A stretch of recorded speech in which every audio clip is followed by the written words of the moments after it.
तो चलिए दोस्तों, सेमेस्टर 2 का एग्जाम सामने आ चुका है और कॉमर्स में जितने भी लोग पढ़ाई कर रहे हैं सेमेस्टर 2 उनका पेपर 4 कोर 4 में आपको पूछा जाता है फाइनेंशियल अकाउंटिंग पेपर। ठीक है, तो आज हम लोग बात करने वाले हैं फाइनेंशियल अकाउंटिंग पेपर 2 में।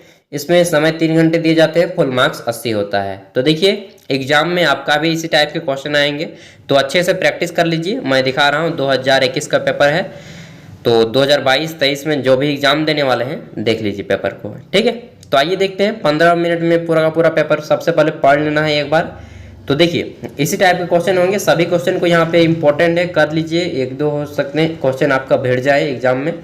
तो ग्रुप ए में बांटा गया है। ग्रुप ए में आपको 8 क्वेश्चन है ऑब्जेक्टिव, फिर ग्रुप बी में भी 8 है और ग्रुप सी में बाकी सभी हैं। ठीक है, तो आइए करते हैं सबसे पहले ग्रुप ए।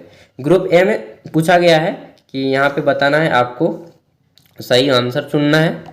4 ऑप्शन दिए गए हैं। पहला क्वेश्चन है कि किस संपत्ति पर ह्रास नहीं लगाया जाता, संयंत्र, उपकरण, भूमि या फर्नीचर। ठीक है, आगे देखते हैं क्वेश्चन नंबर बी। इसमें पूछा गया है कि प्रतिशोध कमीशन की गणना की जाती है, कैसे की जाती है, सिर्फ उधार पर, सिर्फ नकद बिक्री पर, या फिर कुल बिक्री पर, या कुल लाभ पर। क्वेश्चन देखिए सी। इसमें पूछा गया है कि सामान्य हानि दिखाया जाता है, कैसे दिखाया जाता है, प्रेषण खाते में, प्रेषी खाते में, या फिर कमीशन खाते में, या इनमें से कोई नहीं। डी नंबर क्वेश्चन इसमें पूछा गया है कि मुख्य कार्यालय बीजक मूल्य पर 1,20,000 का माल शाखा को भेजा जो कि लागत 20% प्लस है। ठीक है, यानी कि लाभ है, तो लादन की रकम बोलना है, कितना होगा, 24,000 या फिर 1,44,000 या फिर 20,000 या इनमें से कोई नहीं। ई नंबर क्वेश्चन इसमें पूछा गया है कि शाखा खाता विधि के अंतर्गत है। ठीक है, तो branch account under debtor system is, तो शाखा खाता विधि के अंतर्गत क्या है, वास्तविक खाता, व्यक्तिगत खाता, नाममात्र खाता, या इनमें से कोई नहीं। एफ नंबर में क्वेश्चन में पूछा गया है कि विज्ञापन व्यय का विभिन्न भागों में विभाजन किया जाता है, विक्रय द्वारा, कर्मचारियों की संख्या, घेरे गए क्षेत्र, या क्रय। जी नंबर क्वेश्चन इसमें खाली स्थान को भरना है और इसमें पूछा गया है, क्या पूछा गया है कि दिवालियापन आरंभ के पूर्व डैश माह की कामगारों की बकाया मजदूरी प्राथमिकता के तौर पर चुकाई जाती है। ऑप्शन क्या होगा, 3, 6, 12 या 24। ठीक है, सही आंसर को आपको कॉपी में लिखना होगा। एच नंबर क्वेश्चन में पूछा गया है कि संयुक्त साहस लेखांकन में संयुक्त बैंक खाता है, क्या है। ऑप्शन 1 है व्यक्तिगत खाता यानी कि पर्सनल अकाउंट, ऑप्शन बी है वास्तविक खाता यानी कि रियल अकाउंट, ऑप्शन 3 है नाममात्र खाता, और ऑप्शन डी है इनमें से कोई नहीं। अब आता है ग्रुप बी। ग्रुप बी में आपको 4 अंकों वाले 2 प्रश्नों का आंसर करना है एंड इसका आंसर आपको 100 शब्दों में करना है। ठीक है, उससे ज़्यादा नहीं कीजिएगा। ए नंबर है कि प्रतिशोध कमीशन एवं अधिगामी कमीशन। ठीक है, इसके ऊपर छोटा सा नोट लिखिए। और बी नंबर है आपका कि स्मारक संयुक्त साहस खाता क्या होता है, इसके बारे में बताना है। ठीक है, मेमोरेंडम जॉइंट वेंचर अकाउंट। अब आता है ग्रुप सी, यहाँ पे बी लिखा गया है गलती से, सॉरी हाँ ग्रुप बी ही होगा क्योंकि 1 का भाग ए और भाग बी था। ये जो था आपका दोनों 8-8 मार्क्स के वो थे। पहला था भाग ए क्वेश्चन नंबर 1 का ही ग्रुप ए का, और फिर भाग 2 था। अब ग्रुप बी में आपको 16 अंकों वाले 4 प्रश्नों के आंसर करने हैं। कितने, 16 अंकों वाले 4 प्रश्नों के आंसर करने हैं। तो आइए देखते हैं। देखिए यहाँ पे 16 अंकों वाले 4 प्रश्नों के आंसर करने हैं एंड आंसर आपके बड़े बड़े होंगे। तो देखिए यहाँ पे इंग्लिश में भी है और हिंदी में भी है, आप जिसमें चाहें उसमें आंसर दे सकते हैं। क्वेश्चन है कि आगरा के भारत स्टोर लिमिटेड ने कानपुर में एक शाखा खोली है। शाखा को माल लागत में 25% जोड़कर बिक्री मूल्य पर भेजा जाता है। शाखा स्वयं की बिक्री खाता बही रखती है और सारी रोकड़ प्राप्तियां प्रतिदिन मुख्य कार्यालय में बैंक में जमा करती है जो कानपुर में है। सभी व्यय आगरा से चेक द्वारा भुगतान किए जाते हैं। निम्नलिखित विवरण से मुख्य कार्यालय की पुस्तकों में शाखा खाता बनाकर 2021 को शाखा का लाभ दिखाइए।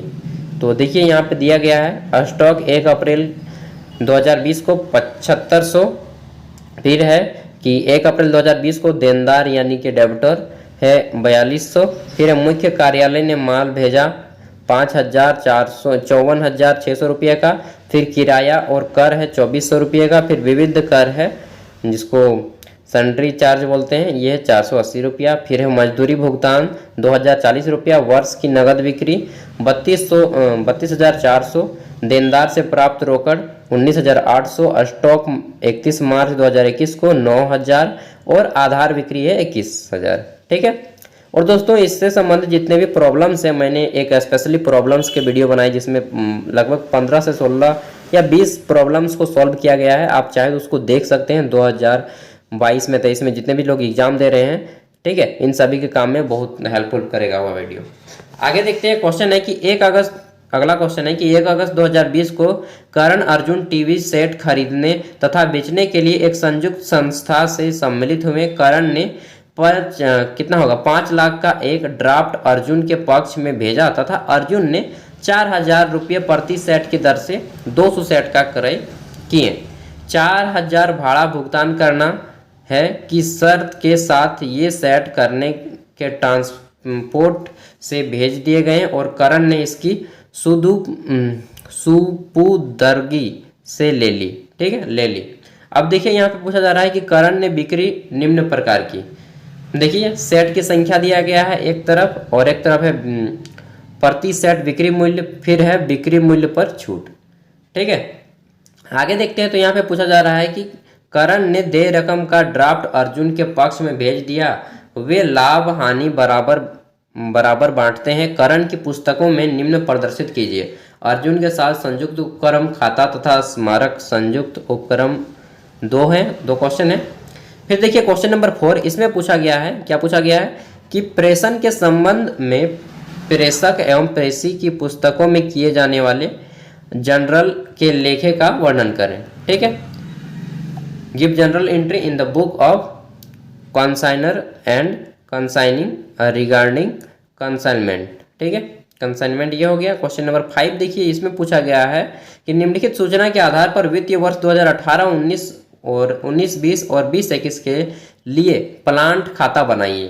तो यहाँ पे देख लीजिए दिया गया है कि क्रमागत ह्रास पद्धति के अनुसार 20% प्रति वर्ष की दर से ह्रास किया गया। यहाँ पे दिया गया है फिर कि 30/6/19 को एक प्लांट 1,20,000 में बेचा गया, जो कि 1.7 को 4 लाख में खरीदा गया। ठीक है, आगे देखते हैं। तो यहाँ पे है फिर कि 1/10/2020 को प्लांट 3,50,000 में बेचा गया है, जो कि 1/7/18 को 6 लाख में खरीदा गया।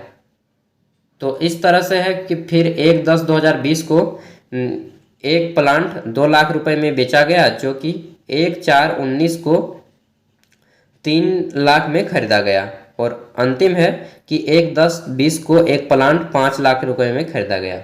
अब क्वेश्चन नंबर 6 देखिए, इसमें पूछा गया है कि निम्नलिखित सूचनाओं के आधार पर आप कुल बिक्री की गणना कीजिए।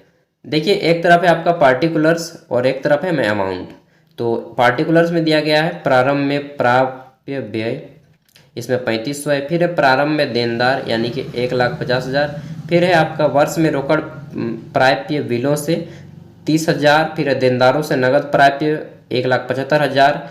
अपलिखित अपशोध ऋण ये है आपका 4,000। नगद विक्रय है 2,000। छूट एवं भत्ते है 3,000। विक्रय वापसी है 3,000।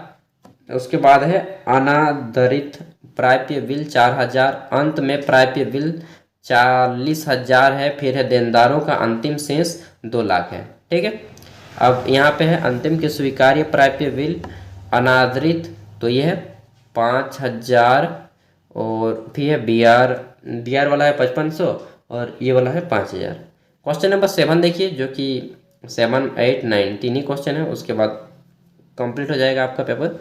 इसमें पूछा गया है कि दिवाला ट्रस्ट के अंतिम विवरण खाता का नमूना दीजिए एवं दिवालियापन संहिता 2016 की प्रमुख विशेषताओं का वर्णन करें। तो इसको तो पढ़ना पड़ेगा जी, बहुत ही इंपॉर्टेंट है। ठीक है, क्वेश्चन नंबर 8 इसमें पूछा गया कि विभागीय खातों का क्या आशय है, इनके लाभों का वर्णन कीजिए, विभाग एवं शाखा में अंतर बताइए। क्वेश्चन नंबर 9 में पूछा गया कि निम्नलिखित में से किन्हीं 2 पर टिप्पणी लिखें। पहला है एकहरी लेखा प्रणाली के लाभ एवं हानि। ठीक है, बी नंबर है मुख्य कार्यालय की पुस्तकों में शाखा के तलपट को समामेलित करना। ठीक है, सी नंबर है ह्रास के आयोजन की आवश्यकता एवं उद्देश्य। डी नंबर है संयुक्त खर्चों का विभाजन। तो ये है आपके पूरा का पूरा पेपर फाइनेंशियल अकाउंटिंग पेपर 2 जो कि सेमेस्टर 2 में पूछा जाता है। ठीक है, इसके बाद अगर आपने कोर पेपर 3 नहीं देखा है या फिर जेनरिक इलेक्टिव पेपर जिसमें आपका इंडियन इकोनॉमी इंफ्रास्ट्रक्चर डेवलपमेंट है उसका भी क्वेश्चन पेपर और इंपॉर्टेंट क्वेश्चन अपलोडेड है। साथ ही दोस्तों AECC का जो पेपर है EBS एनवायरमेंटल साइंस उसके भी क्वेश्चन पेपर अवेलेबल है, आप देख सकते हैं video. Thank you, all the best, फिर मिलते हैं अगले वीडियो के साथ। तब तक के लिए बाय। इसी तरह पढ़ते रहिए, स्वस्थ रहिए, मस्त रहिए, खेलते रहिए, कूदते रहिए, एग्जाम देते रहिए, लाइफ को एंजॉय करते रहिए। थैंक यू, अच्छे से एग्जाम दें, बेस्ट ऑफ लक, मेरी ओर से ढेर सारी शुभकामनाएं।